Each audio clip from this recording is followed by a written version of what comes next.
Movie Wars.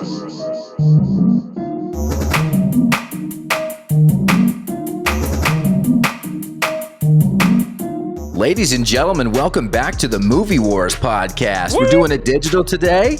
I'm Kyle. I'm Seth. And we have an amazing guest with us today. Texas-born, New York City-raised comedian. He's had appearances on HBO's Crashing, Showtime's Comedy Showcase. He just released an amazing new Dry Bar comedy special, Google Dry Bar. You'll find his comedy special there. He's actually touring with Nate Bargatze as we speak. And he's got 2 albums on Sirius Radio as we speak as well. He's got some tour dates we'll talk about at the end of the show. Mr. Dustin Chafin, ladies and gentlemen. What's up, dude? Woo. Hey, what's up, guys? Wow. Good to have you. Thanks for the intro. It's happy to be here. This is awesome. I love it. Yeah, man. Yeah, so stoked. And yeah, man, it's you're here. You're taking a little break from tour and you stopped by to hang out with the Movie Wars crew. We're highly appreciative. Welcome. Yeah, it's exciting. I love talking movies. That's all we do in green rooms anyway. You know what I mean? Yeah. Like, might as well take it to a podcast. You know, I feel like most of our podcasts are just stuff we talk about with comedians all the time. Yeah. And there is this weird Chris Farley show, Temptation, when writing bits. Remember Chris Farley's show on SNL where all he's doing when he's interviewing people is remember when you did this in that movie? And like there's a weird temptation to do that with writing bits. Like start off with a bit like, hey, did you guys see this scene? Yeah. You know, have you ever heard of garbage cans? It's not a good way to start, but so what is your well, yeah, you go ahead, Kyle. We were talking before, so you love movies. What's your experience with Superman, superheroes? Do you like it? Do you not? What do you think about the whole thing? Wow, you know, it's I'm a little older than you guys, so I've gone down the road of superhero movies over the years, and I feel like they kind of came back and were great, and then they stopped being good again, and then now it's like I'm not quite sure where we are with all of it. Yeah, but yeah, I mean, I remember how big a deal it was when Batman came out, the first one, and it was like we had never really seen much of that kind of stuff in the theater, and so it was a big deal, and we were all excited and like, oh man, this is going to be crazy. Tim Burton, like Nicholson, like this is, and so that excitement as a kid, that was pretty cool. And remembering that stuff, and but yeah, it's like I don't know, man. I think I'm kind of burned out. It was interesting watching the film that we chose today because I feel like maybe it put a little spark back, but I don't know. It's but I the idea of a superhero is always kind of a good thing for me. Of course, I'm always rooting for the villain, which seems to be what's wrong with me. I'm always like, I can always see the villain's point of view. And I feel like the superhero thing is just like, all right, dude, it's like, yeah, you got a lot of good points, but then, I feel like the villain always went through a little more. And so it's like, so I'm kind of mixed and all over the place, but. Yeah, this particular movie, it was very hard to root for Kevin Spacey, both as Kevin Spacey and with the plan that he had as Lex Luthor. Like, my big plan, I'm going to create a new continent. Real estate. He ended up on an island. That's pretty popular these days. Yeah, a lot of island talk these days, huh? Yeah, we're like, I don't know about that island you got there, Kevin. And then Bryan Singer, he's also like in the news of all that crazy. So it was a hard, like just as far as a cancel culture kind of thing, it was interesting. Like they had a double whammy in it. Yeah, cancel culture island. Yeah, there you go. That's what it was. Yeah, no, and you're so right. Like my kids and Seth and I have been talking about this when we're not recording, but I have been taking my kids through the Batman animated series from the early 90s, which is just so good. So good. Even as an adult. Yeah. But what I've been like Catwoman, like every time Catwoman comes on screen, my daughter asks every time, she's 8, she's like, is Catwoman good or bad? I'm like, she's That's both. The question. That's why she's amazing. And I find myself, I tell them all the time, the reason Batman is so good is because the villains are so good. Oh yeah, absolutely. It's like, yeah, it's a different one every movie, and that's why I had a little problem with this. It's interesting with the animated stuff. I want to love all that animated stuff that's coming out. Like I really like the death of Superman, all the Batman series. I can't get into the animation That's why, like, I thought Spawn looked amazing when they did on HBO. Like, that animation looked great. I don't like the DC animation, man. I can't get into it. It's just like, the stories are great. The voiceovers are amazing, but I just can't, the way it looks, I just can't do it. I definitely noticed because I, for the first time earlier this year, went through Batman the Animated Series and Superman the Animated Series, and the old ones, like from the 90s, those ones look really good. But every time I've tried to look at one of the modern ones, there's just something strange about the style that I just don't like. Yeah, it's just that, I don't know, Asian chop shop animation. Like, it just doesn't, I don't know. It's a little soulless. I don't like it. Yeah, I mean, I think one thing that, go ahead. No, I was just going to say, well, I feel like, I grew up with Disney. Those things look amazing, like all the Disney films, and they painted the thing. And, Heavy Metal is an amazing, that film looked great. Like, I don't know. I'm kind of a snob with animation, like Ralph Bakshi and all that stuff. Like, I want, want it to look nice. Did you see Disney recently announced they're actually returning to traditional 2D animation? Yeah. I'm pretty excited about that. Yeah, I don't love the Pixar thing. I love the movies themselves. The stories are phenomenal, but after a while, it's like, I do miss the painted. I went to art school, so I like art and painting. Oh, okay. I don't know. Cool. I just think it should. I don't know. Just it flows better when it's like drawn animation. I just love it. Yeah. And I think one thing that's really interesting for me at the Batman animated series is that, the animation. You're right. At the same time, like Kevin Conroy. His voice. Yeah. He's so good. It's great. It is. But sometimes I just, you know what I mean? Where you just have a hard time losing yourself in something just because you're just like, it doesn't draw you in. I don't know. Did you guys see the Spawn animated on HBO? Mm-mm. It's the greatest thing you'll ever see. It's beautiful. And it's R-rated. So it's just fantastic. I mean, the movie was the worst thing that's ever happened, but far as that, they made it too early. I feel like the CGI wasn't ready. And it's interesting. We'll talk about the movie we picked today, but the animated series was great, except for Todd McFarlane or whatever. He would just, talk too much before the series, before the episode. So you'd have to hear him talk about how great he is. But when you get to the actual episode, it's really great. But definitely check that out. I'm the greatest animator that's ever existed. Yeah. It's a great time. Yeah, exactly. It's tremendous. Except that's what it feels like. And you're just like, what are you doing? Just let us watch, Spawn like chain somebody to a wall, But but that's one of my favorites. Spawn, the comics were so violent and visceral, and like they somehow ruined it with that movie. Yeah, it was. I mean, part of it was good. I like that actor; he's cool. But it just, I don't know. It just like once it got to the hell scenes, it was just like I said, they just didn't quite have the animation. I don't know when that came out exactly. I think it was maybe before Superman, right? I think maybe might have been before Superman Returns. I'm not sure. Yeah, feels like it was. Yeah.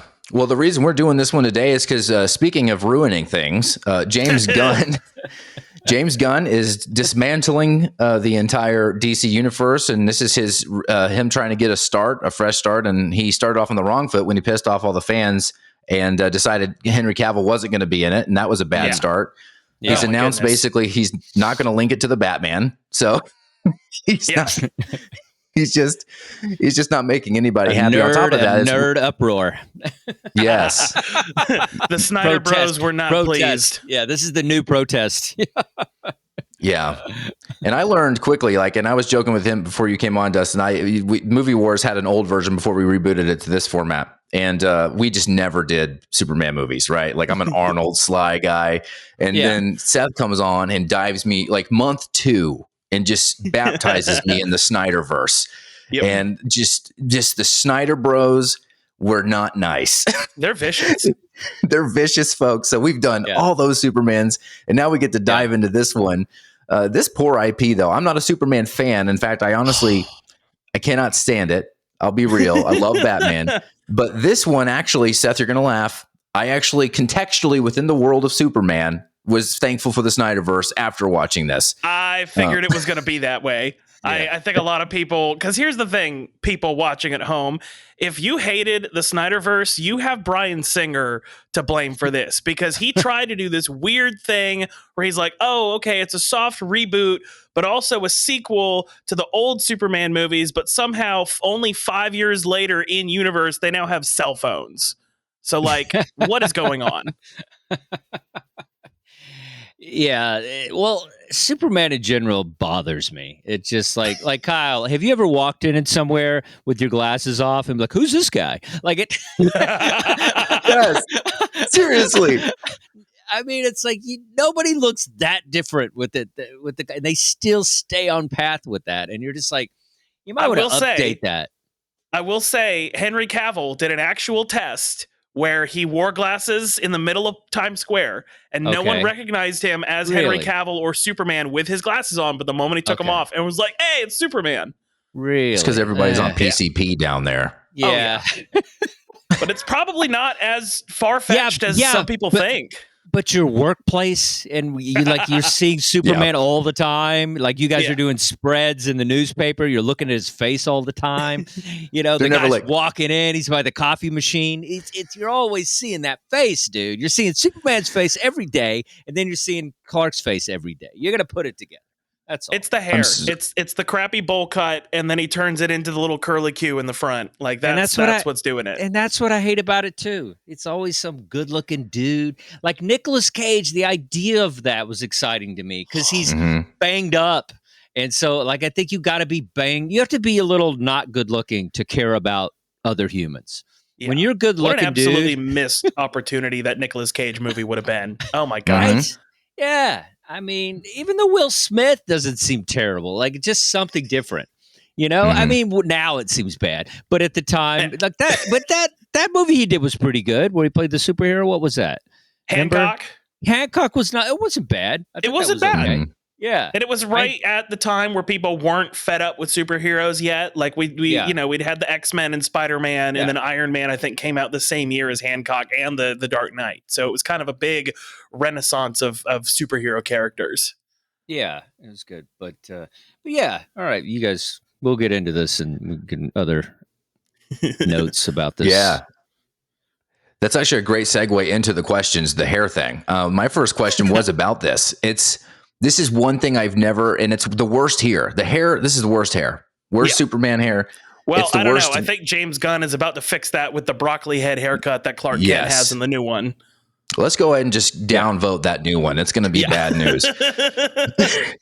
Well, Nick Cage would have been hilarious. Superman has hair plugs. How's this happening? I love all the pictures from the Nick Cage times because he had long hair. Like they were going to do it where he had long hair. Which, just fun. Just fun. Yeah. The idea is different. Well, I mean, especially in this Nick Cage renaissance. Yeah.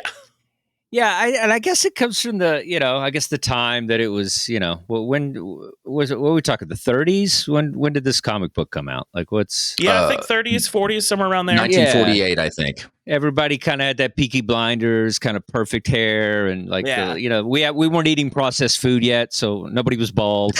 Yeah, everyone was smoking packs of cigarettes a week. Yeah, but it didn't hurt you because we weren't eating crap. So it was like you could smoke back then. Nobody, it didn't matter. Everyone was Superman back then. Yeah, everybody looked like that. You see those old pictures though, like those old videos of like in the 20s in Times Square, and nobody's fat. Everybody's got a full head of hair. Like it's like, so it's a different time. Yeah, absolutely. This is what I don't get. And Seth, you bring the knowledge on this one because you're Snyderverse, and you have more awareness of this IP. Why is it that he can, he's changing his outfit. He's usually ripping his suit off. He's doing that. But where in there does it go from this floppy over the eye thing to this perfect, like where, why, how? Like, it's just like, is he considering that? I know it's just a very micro thing to focus on, but is he thinking of it as like, I got to do my hair? Like, I just, where in the process of his makeover during the conversion? He just keeps Dapper Dan pomade with him at all times. So when he's in whatever he's doing to change, he's just like, let's flip it back, y'all. Because that is the one thing I especially love about Henry Cavill's transition from Superman and Clark Kent is that, Yeah, his hair's a little messier as Clark Kent, but it's nothing super drastic. This literally goes from all down in his face and a mid part to a swooped over to the side with a perfect little curly Q. It's too much. Well, I think it's an alien thing. I guess it's like tentacles almost, like it just, the hair is alive. I think so. Yeah, it's like he's in alien form, so everything's perfect alien. Just, shape shifts into like GQ guy or whatever. I don't know. The hair is an alien in and of itself named L'Oreal. Yeah, I don't know. And I think people are like, I guess the idea of it too is just like, a handsome guy is who you want to save you. You know what I mean? Like, I remember I've like tripped and like a homeless guy tried to help me. I'm like, get off, dude. Like, but it's like a guy that's like, chiseled and perfect. You're like, I think people like to be saved by a dude that's well kept, Yeah. Mm-hmm. But even this version of Superman is not that chiseled. He's quite scrawny, actually. Oh, this one we're talking about? Yeah. Yeah, Brandon Routh. Like I get in the face, he kind of looks like Christopher Reeve still, which fits the weird like continuation of the Christopher Reeves universe. But it's like you look at him versus Henry Cavill. Henry Cavill is actually ripped. This guy is just a dude. Yeah. Seth, is it fair to say that's your man crush? Oh no, Jared Leto's my man crush. Okay. Yeah. Although there is a 2 scenario there. Yeah. But did they add muscles though to his suit though? Henry Cavill, even though he is ripped, they didn't add muscles. You sure? I don't know. It was fully natural. I thought I thought there was a little bit of like, okay, because there might have been shaping with the suit, but it wasn't like pads like they would with a lot of other people. Oh, okay. I don't think it was pads. I think it was just kind of like almost like a Batman suit, just kind of like curved, like contouring a little bit. Contoured, yeah. It's a little bit of that. There's that one shot of Henry Cavill where he comes out of the ocean with his shirt off, and he is absolutely jacked like that. And we talked about this on the Man of Steel podcast. He didn't do steroids; like he was completely natural as far as steroids are concerned for that whole situation. They don't call it testosterone. They don't call it steroids. Whatever. Yeah. You know what I mean? Whatever the Hollywood version of whatever that is, they're on it for sure. Jackman, he was probably on testosterone, but we talked about this. You look at the difference between Henry Cavill as Superman and like Hugh Jackman as the Wolverine. Hugh Jackman is absolutely on steroids, and you can see just because of how unnatural the muscles look. When you look at Henry Cavill, he's just a bulky dude, and he carries it well. Yeah, he was huge. I think he's a little older too. I think when you're older, you gotta like, all right, dude, just put the shot in. Let's do this. Yeah,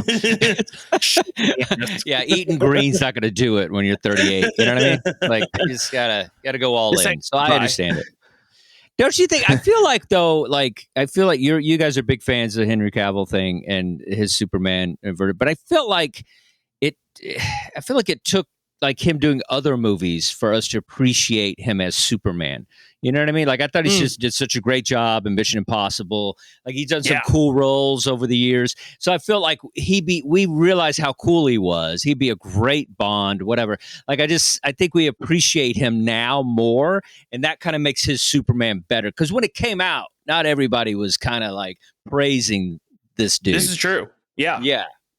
But now I think we're like, we appreciate him more. We're like, okay, he did a great job. He looks great. He's funny. Yeah. Like, all those things. He's great in action. He could fight. He could literally fight. Like, that's those scenes with he's Cruz. So good as Geralt in The Witcher. Yeah. Yeah. He's like, he's like, he really grew on us, I think. Yeah, I'm very excited to see his Warhammer show because he's obsessed with Warhammer and he's producing it. So it's gonna, I think it's gonna really be a love letter for him. Yeah, it'll be great. Yeah, I mean, I like him now, but I didn't. And then I wasn't sure when he came out. I was like, "Who's this dude?" Whatever, another crappy Superman. But going back, I see where it. Man of Steel. I think it's because he's a huge nerd. In real life, he's a video game nerd, but he looks the way he does, and it's kind of like gives the hope to us other like real nerds, like maybe someday I can get testosterone. I like. Yeah, well, have you ever? Yeah, just like a hot chick talks about football, you're like, oh my gosh, like it's like like when you just hear when that happens, you're just like, what is happening? You're not supposed to talk like this. You're not supposed. That's not supposed to be in your brain. So yeah, it's great. He caught that out of bounds. He caught it. It's like, Marry me. Fire the offensive coordinator. Like, what is that? You know? Marry me. Yeah, right. Marry me now. Yeah, but yeah. Last question. Go ahead. Go ahead. Sorry. No, I was just going to say that's good. Ah! Go ahead. Your Yay, turn. digital. Yeah, I know. We're usually live from the studio, so this is fun. That's all right. Go ahead. The last question I had, this is, so in all of my research, this was the most common negative feedback I heard. I mean, there was a lot of negative feedback, but this one, Stalker or Superman or Stalker Man? Stalker? Yeah. Yeah. Absolutely a it harkens stalker. back to the Christopher Reeves days because he was definitely kind of a stalker in those old movies. Just showing up on people's balconies, looking in people's windows. Yeah, I mean, are we going in on this? What's happening? I don't know what Let's we're go going in on. Go in. Yeah, well, what I felt like there's some great scenes in this movie, and there's some. I remember I saw it in the theater, and it was another one, a big deal. Superman's back. Let's do this right this time. Instead of all those horrible sequels with, Christopher Reeve. But and that first scene is phenomenal. Like it's like when he's saving the space shuttle thing and it lands in the baseball field and then he gets out and it's like, the applause, which, I've played a few arenas and it's like, there's nothing better than that, like all that. So then you're just like, oh, and then you can see it in his face too. He's like, yeah, you do it for the applause, like it's a funny moment where it's like, he does it for the love also. It's like, there's other reasons for mankind and all that. But, just that scene where it's like, they're so happy he's back. That's like, kind of the weird thing about this movie for me. I was fully, because this is only the second time I've seen it, and the first time I saw it was maybe 2 years ago. Okay. And I was fully on board through all of that right up until Lex Luthor starts revealing what his plan is. And that was the moment where I was like, oh, this is stupid. Lex Luthor's Brainiac.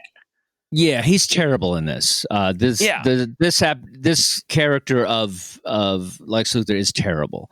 I mean, going with Gene Hackman added so many layers to Lex Luthor. He's hilarious. Kevin Spacey's not funny once. I mean, I don't know when they're trying to be funny. When you I don't even know where there was a joke. I couldn't find one joke with the Lex Luthor. Lex Luthor in the comics, he's supposed to be kind of funny. It's like. He's a madman, but he can land a joke, It's like, yeah, and you watch under him as Underwood, and you realize retroactively when you go back through his repertoire before House of Cards, he's been Francis Underwooding his whole career. Just every role, he's just that volume 11, fucking just over the top. It's like, God, that's annoying. Yeah, this. What was that? Mean Bosses or whatever. Bosses. What was that? Boss movie. Oh, Horrible Bosses. Horrible Bosses. Yeah, it's just that. That's all it is. It's like actually not even as good. He was a little funny in that. Yeah, but I think the writing was better for that, and I don't think they had the script finished when they casted everybody on this. I think I was reading. Yeah, I wouldn't be surprised. Yeah, so it felt like it was kind of, put together. But I don't know. I love the first Superman and I love the second Superman. The first 1 and 2, I think they're fantastic. Yeah. And I think, Gene Hackman is such a deep, soulful guy. And so you really whereas you could tell knowing what we know about Kevin Spacey, there's definitely not a lot of, soulness there of, heart. And so, whereas he, Gene Hackman, and then also the thing with who's the guy? What's his goof? His Deliverance. What's that guy's name? He played Burt Reynolds. No, the other John one. Voight. Nope, the one that got it. Squeal like a pig. The third one. Well, he's in the first Superman. I love how everybody that didn't take it, except the one guy that you're that took it for the team. You don't know his poor name. Yeah. Hold on. Ned Beatty. Ned Beatty.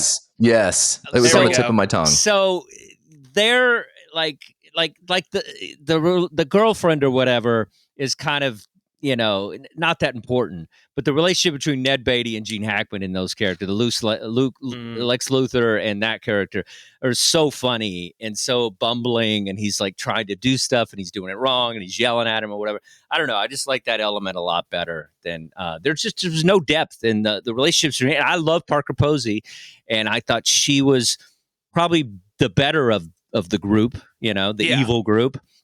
The whole time I was just wondering why Cal Penn was there. Which one is Cal Penn? The Indian guy. Like, why is he there? Oh yeah. I doesn't even say anything. I don't even remember. That's how unimportant it was to me. I just saw this thing and I can't remember it. I remember him being there. And then what's up with the dog stuff? Like, that drove me crazy. Like that one scene with the dogs, he ate the dog. I was like, I'm a big dog guy, and I'm just like, what? My only memory. So I never saw it as a kid, but my dad went and saw it in theaters. I was 12 years old when it came out, and the only thing I remember when he came home, I was like, so how was it? And he's like, it was terrible. There's one scene where just like Lex Luthor comes home and the dog ate the other dog. That was the only thing I knew about this movie for 10, 15 years. Dude, I have 2 little dogs, and that did not set well with me.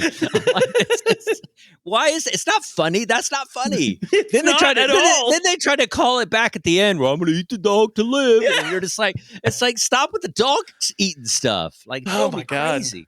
Yeah, I hate it's oddly placed in this film. It's oddly placed here. Lex Luthor sucks, and Kevin Spacey did not do well. He was so cocky in this, and it was like, I don't know. But not in the right way. No, not in a Lex Luthor way. Not in a mad genius way. Like, he just, I don't know. There's a realness to even like Elon, there's a realness to these mad geniuses that, I don't know. He just did not have. It's just really disappointing because, I don't know. The first one I thought was fantastic. And then the villains in the second movie are off the charts, The three-piece band, those guys. Yeah. So good. Yeah. Maybe real estate is the only way that you can get after your enemy, right, Seth? Maybe that's the only way. But unless you listen to Movie Wars, some crystals in the ocean. Yeah, you got to send Movie Wars to a friend to save the real estate plan. Are you guys doing a plug they need right a Dry now? Bar comedy special. That's pretty slick. I never seen anybody do that. That's great. All right. Go ahead. You're talking about my call to action. Yeah, I don't know what you guys are. Yeah, do what you got to do. I'll try to find something else. Maybe your plane is connected to a space shuttle and it's not disconnecting, and you need to get some positivity in there. Send Movie Wars to your friends. Yep, or just send them Dustin's his Dry Bar special. Yeah, whatever. Whatever you need. We're all gonna make you happy at some point. Hopefully, there was a couple of lines I liked. I did like, I don't want to be a god. I just want to bring fire to the people. That was a pretty cool line about destruction. I thought that was poetic a bit. Yeah. There were some really good moments. And like I said, that first 45 minutes, I thought was absolutely so well done, getting everything set up. But then it's like they just out of nowhere leaned into all the camp. And it was so weird. It's such a weird tonal shift halfway through. Yeah, and I also think it's a bold statement here. I don't know if you guys are ready for it, but you ready? You guys ready? Strap in. I'm grabbing the couch. Okay, I think children ruin superhero movies. They ruin them. Iron Man 3 was it or 2 with the kid? 3 with the kid. Spawn had the kid. I don't know, man. It's like not casting Tom Holland as Spider-Man. Yeah. I don't love him as Spider-Man. I'm not gonna lie, I don't love him. No, me neither. I think he has a place, in movies and stuff. But I don't know. I don't buy him as Spider-Man. I like the other kid, Toby, whatever his name, that guy. Yeah, Tobey Maguire, so good. I thought he was good. I enjoyed those Spider-Mans. I thought they were great. I'm a big Sam Raimi guy, so I thought those were put together well. But anyway, I don't know. Just something about kids that, the thing of it's like we, as soon as we see the kid, we know it's Superman's child. I mean, as soon as you see him, especially they try to hide it with the asthma. Shut up, dude. Like, that made it even more so. Because he's got the glasses. He's got the same hair. Yeah, you just see it automatic. And so I don't know. I just thought it was a little too honky. Like, hey, look at this. You just saw it coming the whole time. I just hate it when I know something that's happening the entire movie. Yeah. Where you just know it's about to drop. You know, there was a little bit of a suspense with the piano. I did like that scene, him killing the guy with the piano. I thought that was kind of interesting. That was a fun way to... For me, though, I was wondering, like, because obviously they're trying to set up more movies with this one. How do you continue when Superman has a kid now? Like, what is the next movie just going to be him like trying to train the kid? Like, how is this working? Yeah, or he's taking him to Dave and Buster's on the weekends, you know, because he's got like his half skee ball. he's breaking the skee ball machine and like, here we go again, Superman breaking Dave and Buster. That's a really funny sketch. It is. Superman has the kid on the weekends. He's just going in. Just trying to be a dad, a part-time dad. That's really funny. Trying to cook, and he's like burning stuff. I think that's funny. He's trying to cook with his eyes, you know? That's funny. Yeah. It's funny you brought that up. Scrambled eggs. Yeah, that's hilarious. I don't know nobody ever did that. That's funny. I had a question that didn't make the final cut for questions, but I think I should ask it. I said one of the things I wrote down is the only power that Superman is missing is paternity test eyes or paternity test vision. He doesn't know. He's yeah. He needs an inner Maury Povich. Yes. Also, like, come on, dude. Superman's not supposed to bang people. Like, right? Yeah. That's not supposed to happen. Batman, yeah. But not Superman. That's not supposed. He's not supposed to do that. He's supposed to be kind of like, I know he's got a crush on her, but it's supposed to be like a Mormon kind of thing. He's kind of got a crush, but he doesn't go all the way through with it. Like, I don't know, like that kind of courting and not really being the boyfriend kind of thing. I thought that was, I don't know, that was part of the whole gig. I didn't know he's like, where did they do it? Like, what, they do it in the air? Like, what's, you know, when did this kid get conceived? You know, I don't know. The back of a Honda? Mm-hmm. Like, what's, I don't know. It's like, you know what I mean? That is one of my favorite Family Guy bits where Clark walks into the Daily Planet and all the women are crying and he's like, hey, what's wrong? And they go, we all have breast cancer. And the doctor said it's like we've been blasted with x-rays for 4 years straight. Yeah, but I think having intercourse with Superman might kill a woman, and so they don't even put that in there. That could easily kill a woman. Like, you get it. That's the one time you're vulnerable and excited. You know, I don't want Superman excited in that moment. Like, come on, man. It's got to kick blow back your like torso a to pieces. Yeah, they don't think any of this thing, or at least give us that flashback if you're going to talk about it. At least give us a little bit of the flashback. You don't have to show the graphicness of it, but I would have loved that. Would have made it that would have made it kind of like a cooler kind of Guardians of the Galaxy. You know, it would have given it something. If like he was just like, so you know, they're like making out and they're looking at a bed, or I don't know, just something funny to kind of imply it. Would have been. I thought that I don't know. I think that'd be funny. Yeah. I think there's an old He gets her drunk or something. I don't know. Drunk on pomade. Yeah. You know, Lois, you're looking real good tonight. Yeah, they're both wasted. They're both wasted. Like, he falls off but flies back up, and he's like, "Hey, you know, just I don't know, just something." Show us a little. Why bit. didn't you Kevin write Smith. this movie? You should have written I this movie, know, I Dustin. should. Let's rewrite it. I might rewrite a Superman movie. Bring this premise back and do it right. We'll talk to James Gunn. We'll get it done. I mean, I'll send a letter. I know a few people. We'll see if I can maybe get it to him. I may be able to get it to him. There we go. We'll bring you guys in. We'll all do it. We'll all three do it. That'll be our podcast. We just write this movie on the air. My first objective will be to write Superman out of the script, like in Act 1. I want him gone Superman? by Act 2. You hate him, huh? Yeah. Just out. Yeah. And just I'm not surprised replacing you didn't him. like Batman v Superman better because that's the one where they kill him. Mm-hmm. That was glorious. Yeah. That was his favorite moment of that movie. Finally. Rando. I do kind of like Slendo. Smallville, though. I've been watching that. That's not bad. Is that okay to I've say heard on this good podcast? things. Yeah. Is that okay to say? If you watched it, Kyle? I watched parts of it. I couldn't get into fun. it because it's a lot of Superman. Yeah. He's But just I like morally against Superman. Well, I like crappy high school stuff. You know what I mean? Like, I'm a big fan, no matter what decade. I just like the bully and the football team, and I just like all that crap. I'm never not into that. So Dawson's Creek with Superman. Yeah, well, that's what it is. That's exactly what it is, and that makes me laugh because he like, you know, when he's like, you know, he starts to play football for the first time, you're like, he made 40 touchdowns. You know, like it's just funny. It's like. It's like Dash from The Incredibles, where he's running in that race at the end, and they're like, no, second place. Maybe that's where he got all the getting girls pregnant when he played quarterback and, you know, at Dawson Creek, you know, Superman style. He started getting women pregnant at the high school. Exactly. Randos. We love it when our guests say it. You got to get chesty. Randos. Hell yeah. Randos. I felt that in my loins. Ooh, that was good. That was good. Whew. We've been ousted again. I love it. First rando here. There was thousands of hopefuls, thousands of auditions for this Superman role. Singer wanted to do something different, but he also wanted to pay most homage to Christopher Reeve. And Henry Cavill actually tested, didn't get through. Here are some of the names that auditioned that didn't make it. Josh Hartnett, Brendan Fraser, Ashton Kutcher, Paul Walker, and Matthew Bomer. Can you imagine Ashton Kutcher as Superman?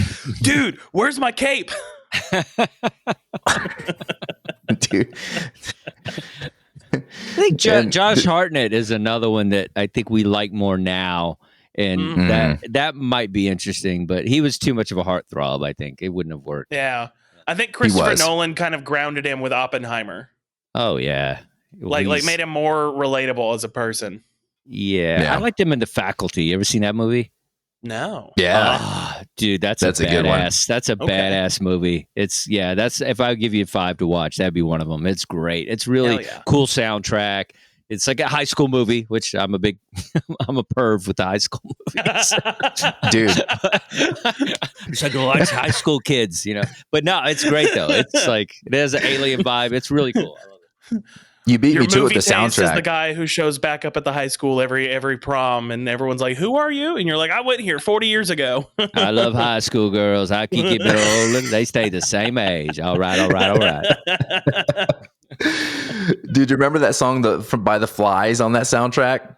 Yeah, but on the soundtrack's fantastic. Yeah, got you where I want you. Total teen music, dude. So good. So I love it. This is the funniest part of this rando, though.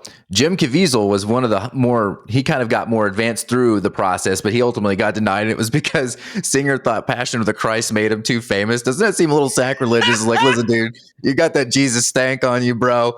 Even though like Superman is the penultimate Christ like figure story metaphor, you know? Oh, yeah. Because, everyone complained, especially with Man of Steel, that there was too much Christ imagery. Yes. He literally is crucified in the air in Man of Steel. I mean, you're not going to let the guy that played Jesus, you're going to literally tell him, dude, you're too popular with all the Jesus stuff. Like Passion of the Christ was a mainstream hit.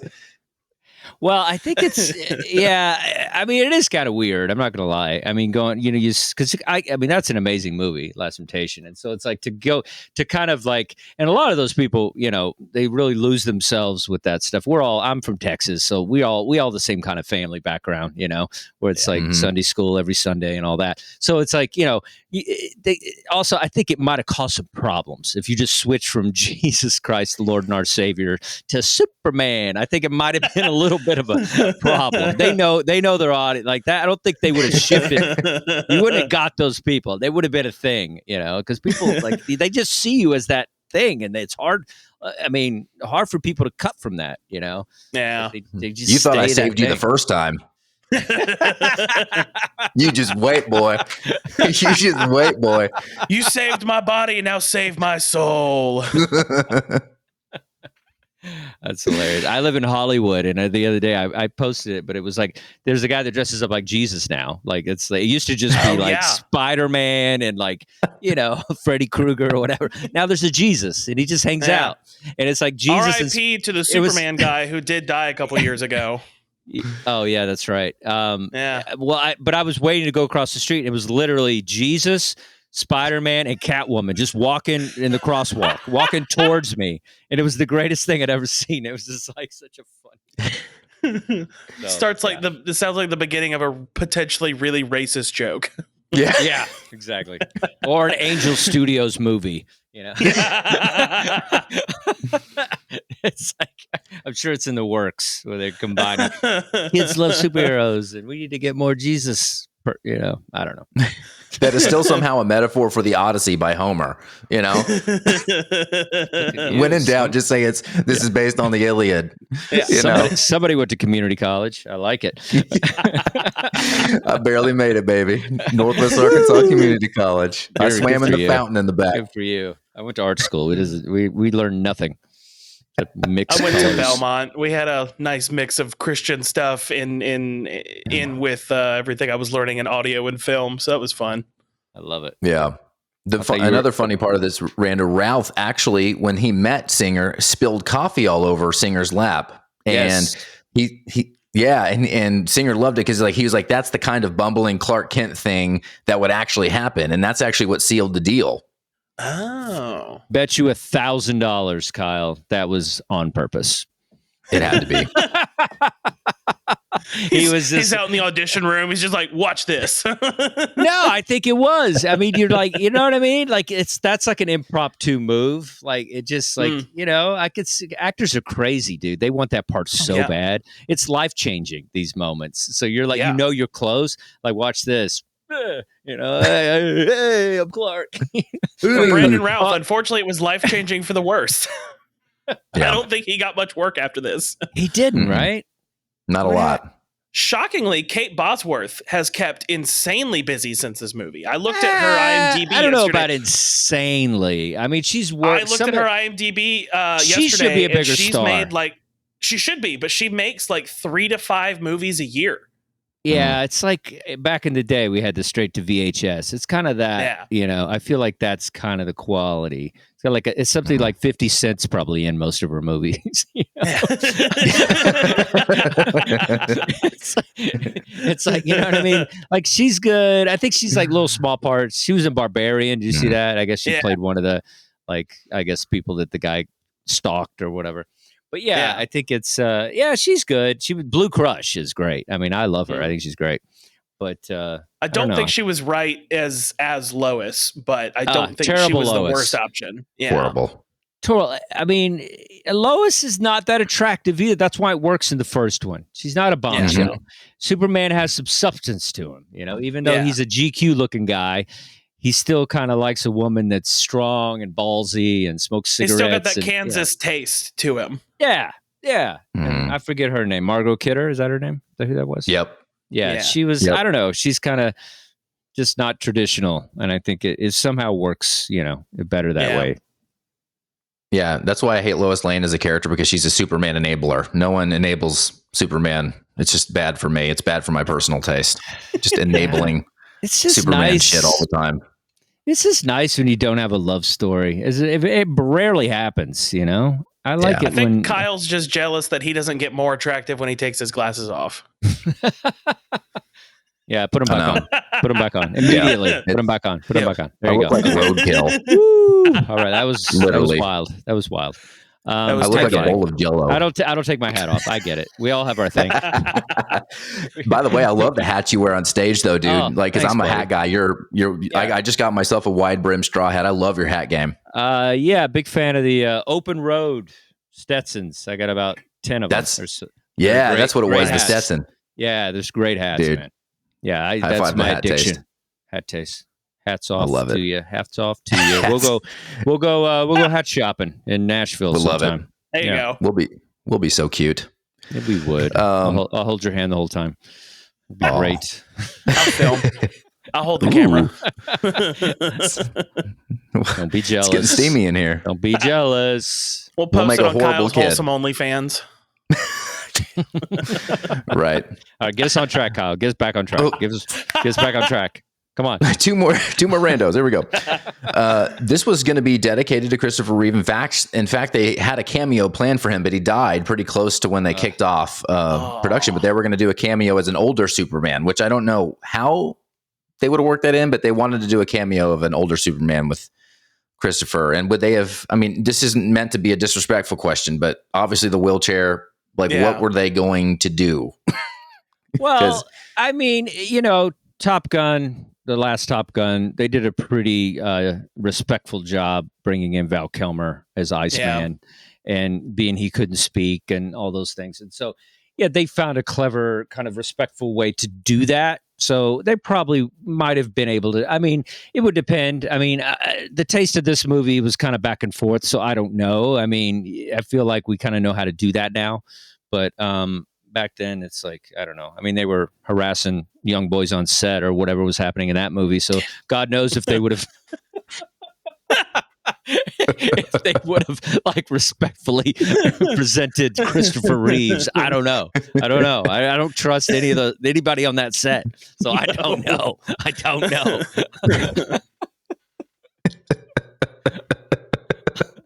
It was wild. Wild times. Is I not supposed to do that? Sorry. I don't know. No, it's amazing. I'm trying to regain my own composure, but no, you were amazing. I'm just like, all right. But you know what I mean? I don't know. I mean, I guess, but, let's talk about that. Does Superman age? Does he age? Yeah, that's another thing. I don't think so. Does he age? I have a feeling in the comics they've addressed that at some point, but I am not very, very well versed in the comics. But I do feel like there's an old version of Superman. So he ages. Okay. All right. So it's like, he can't fly at night. He needs X-ray goggles instead of X-ray. Somebody's got to use that one on stage. Old Superman. Write it down, bro. It's like bumping into buildings. It's hey, how's it going? He just walks in. Hey, that's so funny. That's the movie. We're taking Dustin's next hour is just nothing but Superman jokes.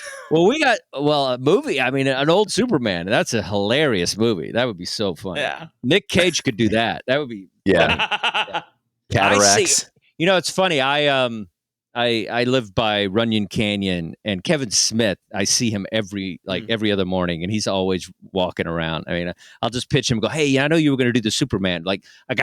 Hear me out." Superman 76, right? And that's not the year. That's his age. Yeah, he's got to wear those glasses, those catacomb, those the old people wear. Like, I'm telling you, it's gonna be hilarious, dude. Big old bifocals, and whenever he looks through the wrong lens, the laser comes out weird.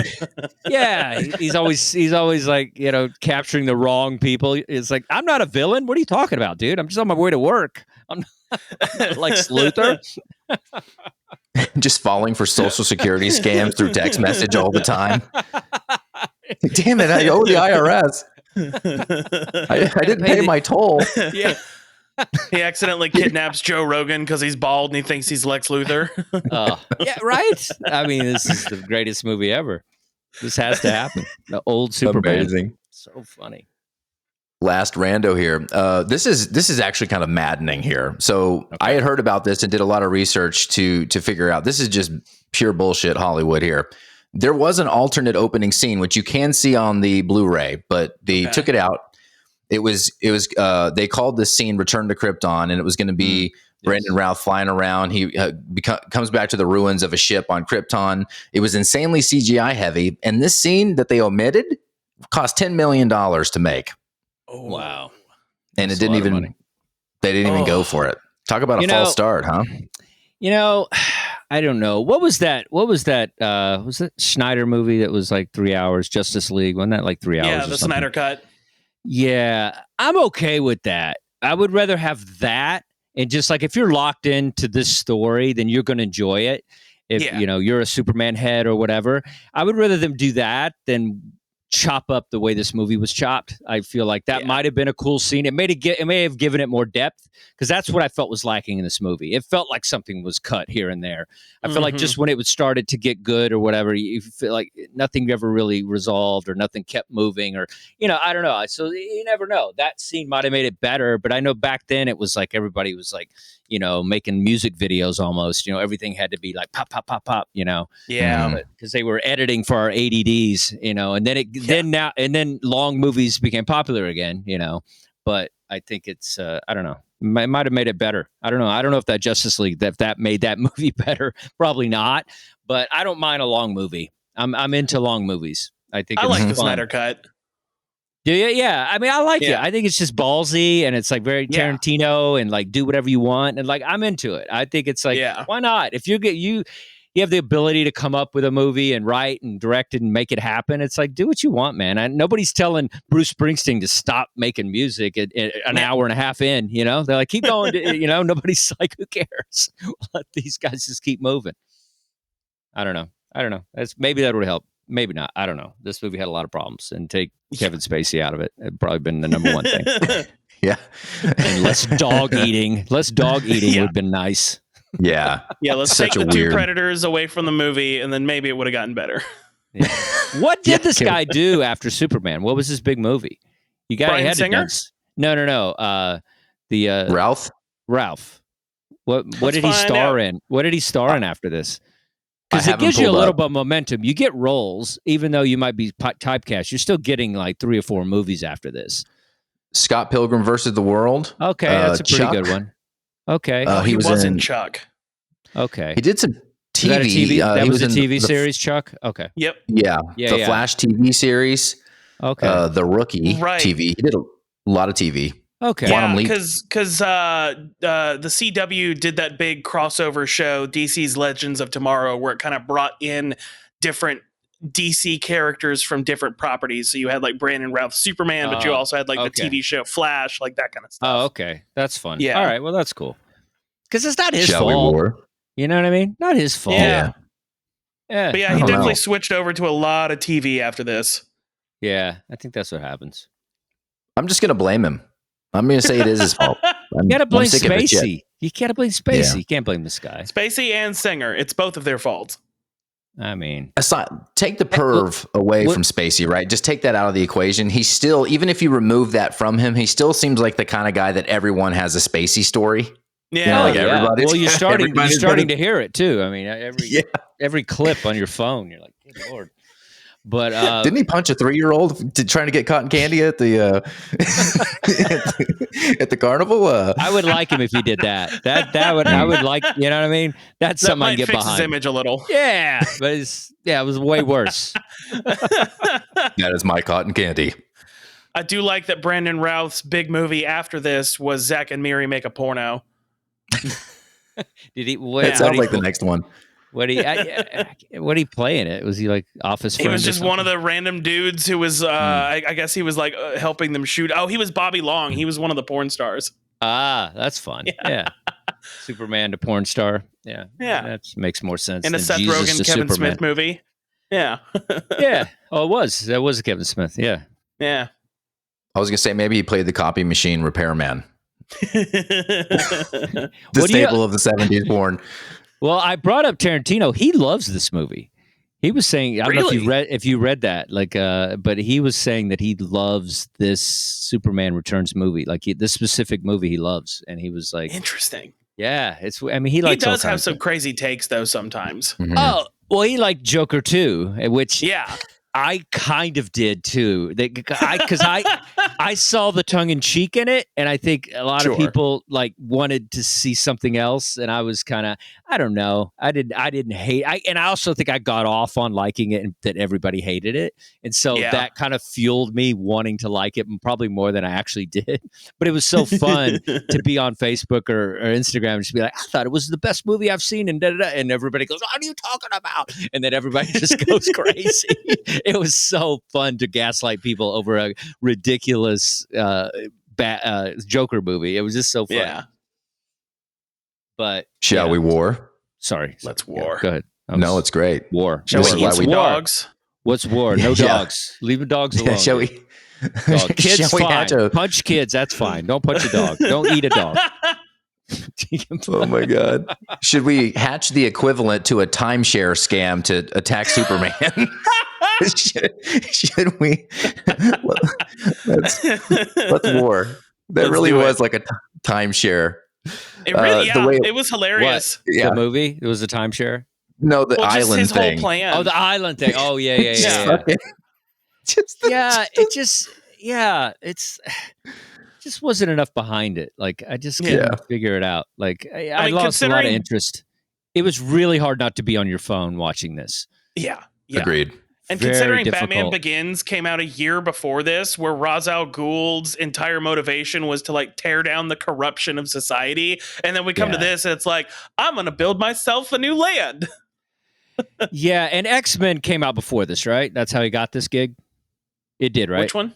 One The original that Bryan Singer did, because I thought that was a good movie. I liked it. Yeah. I really enjoyed it. I mean, that opening scene with Wolverine where he's fighting in the ring, and like that's what this movie was missing. Oh, that was kind of gritty, because Bryan has it in him, to make a good movie. I mean, Usual Suspects is fantastic. Like he has a good. It's just, this movie, I felt like he was trying too hard. Sometimes they're trying too hard to honor a movie. Instead of kind of making it through, because I think he could have made a cool movie. Like I think he had that genius in him, but I think that was the mistake, trying to honor and do and whatever. And he tried to get John Williams and try to get the soundtrack the same. And I think all that was too much. I think he should have gone his own direction. Made him, put him in a black suit. Who knows? Like switch it up. I don't know. Yeah. Like that's what was cool about X-Men. They were all after that we craved the yellow suit again. But it was kind of cool when it came out. Everybody had black suits and shit. Yeah. So I don't know. He should have put more of his stamp on it. That's where he fell flat. Agreed. All right. The way the scorecard works, we have 7 categories. So you basically say yes, no. 2 out of 3 wins it, just like the NBA playoffs.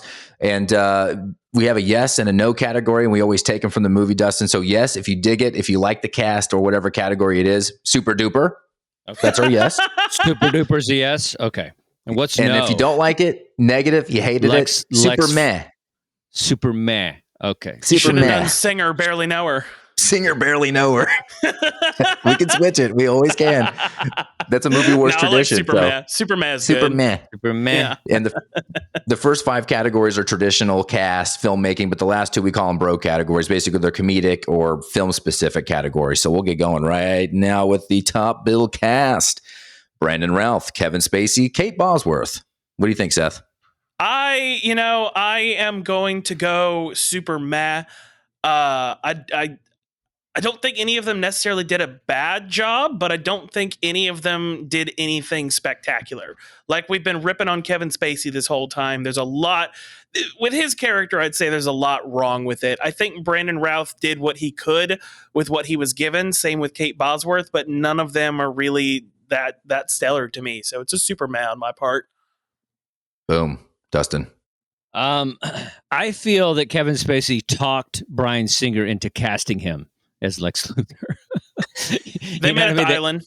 Yeah. Well, I mean, they did a movie together. They're very much, But I think that happens a lot. Like these directors, like I feel like it's kind of hard to shake an actor sometimes. Where it's like you do a movie with him that's successful or whatever, and then you're like, he's, how are you going to say no to this guy? He's at the top of his thing right now, and he's just like, I want to do Lex Luthor. Yeah, why wouldn't you? You'd be awesome. And like instead of maybe doing a casting call and like trying to get Willem Dafoe or whoever, like just crazy people, and see who would really like make the role better. So that alone, and Kevin, the chick or whatever, Katie, what's her name again? Kate Bosworth. Kate Bosworth. Yeah, I thought she had some moments, and I liked a lot of her moments. But and again, just stop with the dumb kids. So I'm going to say super meh. Love it. I go super meh so hard. Super meh. Just meh. I do like the movie 7. I do like Kevin Spacey there for whatever reason, but I kind of and I don't know if you guys have any examples of this in your own life, but you kind of just assume it's like, I think Kevin Spacey's probably a great actor. And I've just always thought that, but I look back at his repertoire and I'm just like, dude, is Kevin Spaceying everywhere all the time. He has one volume and that is like volume 11 Kevin Spacey. And he's actually not that dynamic. Not as even when you watch like American Beauty. He's just the same. Yeah. Here's what I'll say about that. You have two different types of actors. You have actors who need good writing to be good actors, and Kevin Spacey, I think, is one of them. And then you have people who, the best example I can come up with is Liam Neeson in The Phantom Menace, where despite the awful writing, he brought gravitas to the words that were being said. So even if he was saying ridiculous shit, it was coming out in such a decent way that it didn't sound as bad as it could have. Yeah. Darth Maul is still one of the best Star Wars villains. Oh my God, yes. Yeah, it's the writing for sure. I mean, has a lot to do with it, but it's just like, I don't know. I had a thought and I lost it. He's making me so mad, Kevin Spacey. But he does. He has that effect on people. Yeah. And Ralph is the bottom of the barrel of a character I already hate, and he is the worst version of it I've seen. So yeah, it's unfortunate. He's probably a really nice guy too. I hope he doesn't hear this. I'm sure he's so nice, but I'm sorry. Yeah. Well, and I agree. Here's the deal. This is what you do. You either go all in with like famous actors. That's how you catch your movie. Or you Star Wars 77 it and you just do people nobody knows. And you and everybody, you take a risk on these young, fresh, whatever. And the whole cast is that. You either do that but don't do half and half. The main character should not be a dude that, kind of barely acted his way through it and then also is missing all the key elements that make him a Superman. So, it's definitely, I don't know. It definitely felt like they were casting a Christopher Reeves lookalike and not a good actor necessarily. Yeah, because exactly what they did. That's the Christopher Reeve story. It was like he was kind of like, you saw him and you saw Superman, and so he got the part. And so, Yeah, and don't bring in Kevin Spacey to grab his ass in between takes. It's just not fair. It's not nice. Kevin Spacey. Yeah, I don't buy it. 0 to 1. I don't buy it that he's a great actor. I think he's good at being that, and that's not easy. But he's kind of like a Ryan Reynolds in a lot of ways, where it's like, he's good at being that dude. But especially with the writing, I mean, Ryan Reynolds seems so much funnier when he's got Deadpool writing with him, But it's like outside of that, when he's trying to be funny and it's him, you're like, okay, easy with your your mint, cell phone commercial, like, it's like you could tell when it's his writing. Yeah, that's a good comparison. He's also mean to a friend of mine, so on set. So comedian, we all know. Yeah, we will revenge your friend. Let's add Ryan Reynolds to the scorecard. He played the bartender in Deathpool, so he's Deadpool. Oh, really? Oh, I know who you're talking about. Yeah. Boo, Ryan Reynolds. Boo. 0 to 1 so far. We are super meh. Supporting cast. Here we go. And there was a bunch of people I did not recognize, so I'm just going to stick to the ones that we may know. James Marsden, who now I'm a diehard Walton Goggins fan, like diehard, but for a long time I thought James Marsden was Walton Goggins and Walton Goggins was James Marsden. Just a couple of copy and paste white guys, in my opinion. Parker Posey as Kitty. And then Perry White, Frank Langella, which was, we'll get to that. And then Sam Huntington as Jim Olsen and Cal Penn. It's funny they put, what was that? Cal Penn. Yeah, as the silent Stanford. And then they got Marlon Brando on here because of the archive footage. But oh, right. Let's judge him. That was like the first CGI. I think the first CGI, like dead person coming back, I think. Yeah, maybe. Right? Yeah. Might be the first one where they did that. So, yeah. What do y'all think, Jeff? I'm actually going to go super duper on this. As much as I did not like the main cast, I actually felt like the supporting cast stood out significantly better. I like James Marsden. I like that of all the people Bryan Singer could have brought back from the X-Men series, he brought back him. I love him in Westworld. I think he's just a fantastic actor all the way around. Even though Cal Penn didn't say much, like it was cool just to see him there. What was the woman's name? The Kevin Spacey's girlfriend. That would have been Parker Posey. I thought she did a fantastic job for the character she was playing. So I really like the supporting cast in this. So I'll go super duper on it. Love it. Yeah, I mean, I'll go a little super duper because I do like Parker Posey and I do like that James dude. I think he's good. I would have loved to have had a scene where like, you know, he's drunk or something and he tries to fight Superman over his woman and like it goes, you know what I mean? Like he hits his chest and hurts his hand or something. Like just a funny little scene of him just like, you know, standing up to this dude because he's creeping in on his woman, you know, even though, and we don't know the child, we don't know the child thing yet. So it's like, you know, that would have been more of a, I would love to have seen that actually. But yeah, it was not bad. So you're going, you have a slight, we call it a squeak.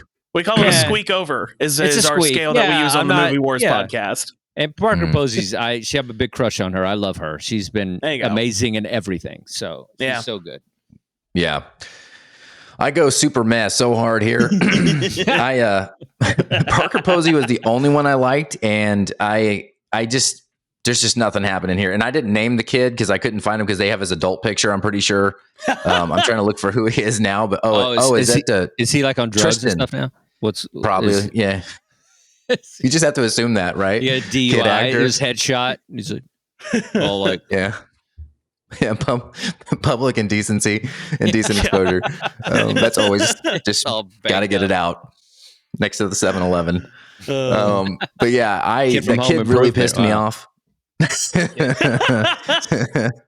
kid took a dive. For the whole movie. Go ahead, sorry. Just nothing here. No one's hooking me. And this is a big thing for me, and Seth's probably tired of hearing it, but when it comes to just cast, like I'm always looking for a supporting cast, someone just in that second tier just to kind of hook me into the movie. Yeah, nothing. And those two actors that we both like, James and Parker, like they didn't hook you. They were just not terrible when you were watching them in the scene. And they're interesting, so you stayed watching them, and like they did, you know. But that's about it. And at that point, I would probably blame the script more than I blame them for how bland their characters are. But again, I think they brought everything they could to what they were doing. Yeah, they couldn't really go anywhere. I thought Parker Posey, she's incredibly funny. They should have better lines for her, you know. Seriously.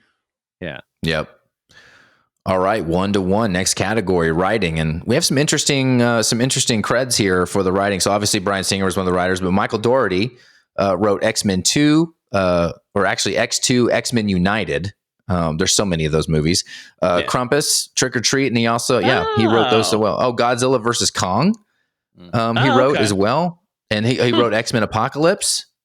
He's got a long list of these kind of in this vein. So what do you think? So what do you think about the writing? Was it just the two of them? I thought there were three people who wrote it. There is a third. Let me go back. Dan Harris. Okay. As well. Is there anything of note that he did? Dan Harris, Imaginary Heroes. He also was a co-writer on X-Men United, Speech and Debate. Okay. He was actually the director of that film. And those are the Urban Legends, Bloody Mary. Straight to video Urban Legends movie. Nice. Speaking of college movies, Urban Legends. That's like discount store. I know what you did last summer. Yeah.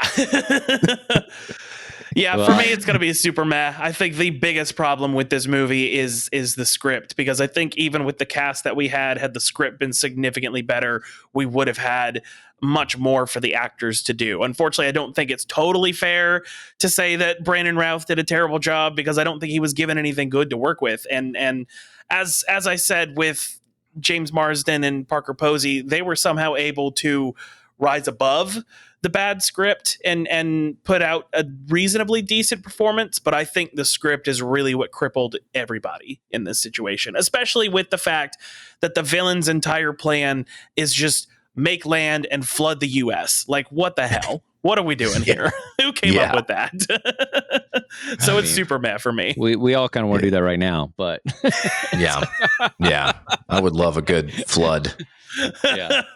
Just a drowned, have a dolphin surviving next to my floating bloated corpse. If you guys come out to LA, which you should, you could both sleep on my couch and you could cuddle up together. I'll be out there in August. But you should. I should be back if I have to check out the dates. But Universal is right by me, and they have a Water World Spectacular, and it's pretty great. Oh, amazing! Okay. Be a great place to die. I don't know. I just thought of dolphins and whatever. That's where my brain goes. Dolphins. dolphins. Fucking Just when you get to see a guy like through like a hoop that's on fire, just in a jet ski, it's pretty great. Pretty great. What do you think about writing, Dustin? Yes, sir. Well, I do think this. I think it needs to be a new rule. Here's my. I don't want to Bill Maher this, but the new rule is, I think you only get one superhero movie as a director and a writer, and it's like unless it's incredibly exceptional. And I don't even think X-Men was as great as like a Christopher Nolan. So I think 100%. and so it's like, and I think what's great about like when like a guy like Christopher Nolan takes like the reins on a superhero movie, he puts something else in it. Whereas like this has like superhero formula written all over it. And I think that's the problem with the writing. It feels like it's got that X-Men thing. It's got that look. It's got that editing. It's got that quickness to it. Feels like, I don't know. It just doesn't have its own identity. And it feels just very manufactured as a superhero movie the kids will love and it'll make a lot of money. And that's what feels, what is happening with this writing. And so nothing said, like I said, I thought the first one was funny. I thought the second one was funny. I thought, and then they tried to do the third one with Richard Pryor, but that wasn't funny, even though they had Richard was kind of on his last leg. But I feel like, I like a superhero with a little bit of movie, a little bit of like humor. And so when I see the writing, I want a little bit of that. I mean, yeah, even Christian Bale and Michael Caine were cracking jokes to each other in the Dark Knight trilogy. Christian Bale's very funny, and so I mean, Caine, forget it. Yeah, he's great. Oh yeah. So yeah, you need a little bit of that. It was just missing all of that. There's kind of like they tried to, I think casting Parker Posey was part of that, but just didn't work. Just like, we'll just have you like the dog eats the dog, huh? You like that? And you're like, it'll be edgy. It'll be edgy. I feel like they wrote that on set, and you're just like, what? Stop. He's like, we got all this fur in the mail. I don't know where it's from. We'll just have the dog eat the other dog. That was so gross and weird. Oh, nasty. So you're definitely a super meh. Yeah, sorry. Super meh. Super meh.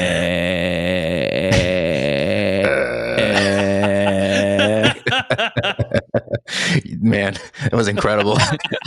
I've once again been ousted on my own show. Yeah. I'm gonna do the show all the time. I'm gonna be like the correspondent or something. Okay, I live at a Chinese theater. I'll just walk by and interview people. Be like, what'd you think of Superman Returns? What? 2006. Live from Universal. I just keep asking. That's the only movie I ask about. Like we never let it go that this was bad. No. Like I think it should be like the end of every episode. We just we just somehow bring it back, and you're just like, again, super bad, Superman. Great idea. Yeah, this is a Superman. This is just copy and paste stock writing. None of the characters are interesting. There's not interesting dialogue. And I just, again, I'm constantly, because Seth has just immersed me in the culture of Superman this past year. I'm just looking for a reason to like the character. And I just, there's always too many questions about his abilities. And like you asked if he can get older earlier. It just feels like there's so many like things that we just don't think about. We just kind of accept was in, like he got her pregnant. It's like, can he get human pregnant? It's just like, I guess we'll just accept it because they wrote it in here. How does Kryptonian sperm work? Yeah. And he could have busted out of his mom. Like, like that's dangerous, dude. Yeah. Oh yeah. There's a lot of risks. Like the scene in Aliens. He just busts out of the stomach. I mean, that would have, now if you would have opened with that scene, I would have been like, all right, you can have kids in this movie. If you lead with him busting out of his mom's stomach, like I'm into that. More uterine stuff, please. More uterine. Kryptonian uterine. Just he bites the cord with his own teeth. Like he already has teeth because he's super baby. He's got teeth already. Already has the perfect curly Q hair. Oh yeah, his curly hair. Oh, that's my mom's placenta. Hey, this guy. Oh, no, that's so gross. Come on, you're saying that took too it there? Far. We're talking about busted out, and that took it too far. Damn it! Just bring that flood. Bring it. It's the word. Bring it. 1 to 2. It's not a great journey for our hero so far. Directing Bryan Singer, and I forget, he's done so much stuff. What are some of his other notable ones, Seth? Most recently, he walked off the set out of nowhere from Bohemian Rhapsody, and they still credited him as director. But that, I think, is his most recent endeavor. I think he did Days of Future Past from X-Men. He did all 3 of the original X-Men movies, and there's definitely a couple others in there. But he really got involved in the superhero genre early on. Well, Usual Suspects is his, that's his big banana. And I think after that, people offered him all kinds of stuff. So I'm sure. And he produced House, the show House. Right. That's a good one. Yeah. That's a good credit. I forgot about that. Yeah. Is he canceled though? I don't think he works anymore. I guess off the set. Oh no, he's fully canceled after everything that went down on Bohemian Rhapsody, and then learning that he's like every bit as gross as Kevin Spacey. Okay. Yeah, he's just done. Okay, he's done. I mean, he made his money, I guess. He made his mark. He had some good movies, He brought Wolverine to the screen. That's pretty cool. He did. Yeah. But overall, I'd say he's definitely a super meh when it comes to this. Obviously, seeing how involved he was with the writing, because I know he also did because I saw that he was on the story and the writing team. So he came up with the concept with a couple other guys and then brought it to his scriptwriters to write it with them. And it just, again, I was so on board for that first 45 minutes. And then it just turned into something stupid. I mean, I will say this about the directing, and that has a lot to do with the cinematography. It looked great, It looked good. I thought it looked good. That's our next category. Okay. Go ahead. Sorry. Yeah. Well. Okay, Just, I agree with you. It's a beautiful looking movie, but as far as just strictly from a director's standpoint, we see so many flat performances from a lot of actors, and something I've always said on this podcast is if one person is overacting, it's their fault. If everybody's doing a bad job acting, it's the director's fault. And to me, that's what this felt like, was he just did not have the proper direction for this movie. So it's a super meh for me. Yeah. And they were missing like 2 actors that could have somebody like they just should have had Jim Caviezel. Maybe not. We needed more Jesus. Well, he's broody. I think a Superman's broody. I think he's a little more broody, and I think that dude's definitely broody. I think I was I like a superhero. That's why I like Batman probably the best. I like a broody, like weight on the shoulders kind of. I mean, Superman's got the weight on his shoulders, but he's got special powers, so it's like, I don't feel that bad for you. There's a reason I have that tattoo and not Superman. Yeah, I mean, but at the same time, Batman is a 1%er.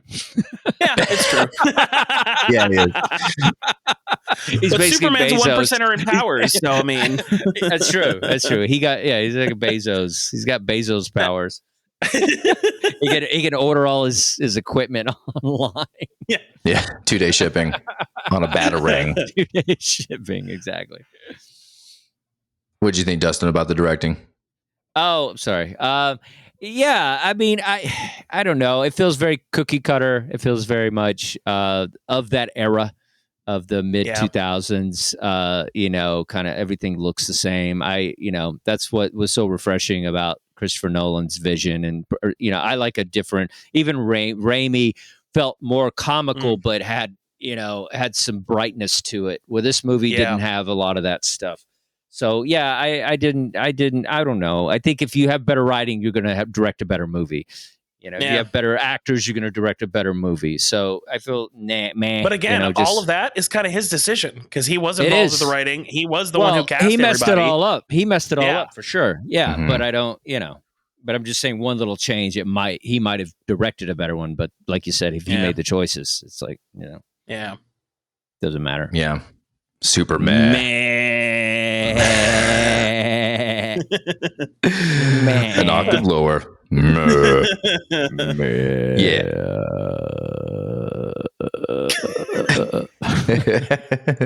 This is definitely super mad. This is bland. Yeah. This is a bland movie. It's a romance movie. There's really not a lot of Supermaning in it. There's not a lot of action. Yeah, it's a love story without boobs. Like it's not even good. Yeah. Not even no super boobs. No super boobs. one boob shot would have changed everything. Anybody take any ideas from the 80s? Like, it's one boob shot. It's a better movie. Automatic. Movie Wars.